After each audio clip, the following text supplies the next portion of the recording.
How's it going, family? So, you got this way for fast internet. Your router is blinking white. What do you do? We're going to do a few things here. I'm going to ask you some basic questions.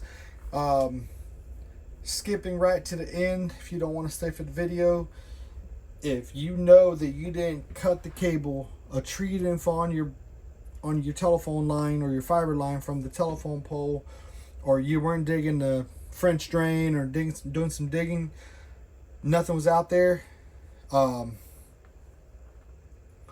then it could be a network issue with AT&T. Now, if you know that this wire got cut or your telephone line got cut at the pole because of a branch, or you hit a root that didn't look like a root but a little black wire with some little color fiber line inside of it, well, you probably broke your cable.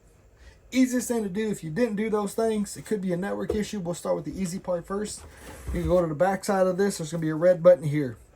You're going to press it down for about 5 seconds, okay? Not more than that, just 5 seconds. You don't want to factory reset your router. So it's going to go back to reset mode. All right, then you can ask yourself questions. Kind of look at this little cable here. Make sure it's not broken. All right, we already know that it's not that. It's going to do this blinking thing. You can see the Wi-Fi, but it's not working. Let's go ahead and hang up this and just call 1-800-288-2020 and have them send you a technician. Because it's probably something that's going to be needed fixed outside. Now, if you know this wire got cut or it's pulled out, in fact, never pull this wire out, no matter what you do. Don't pull this out, because if you pull it out and you expose that and you hit it on something, you just ruined this tip, and now it's worthless. So,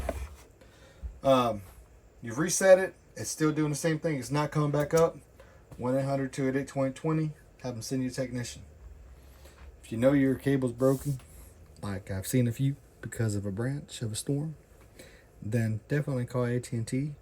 Do not press that red button down for 20 seconds. That's the first thing I'm going to tell you. Tell them for sure there is a broken cable from the telephone pole that got hit by a branch. Plain and simple. Send a tech out. All right, this one's obviously not going to work because it's not in service, but it's a good way for me to explain to you how certain things work. All right, thank you guys for watching. Have a blessed one.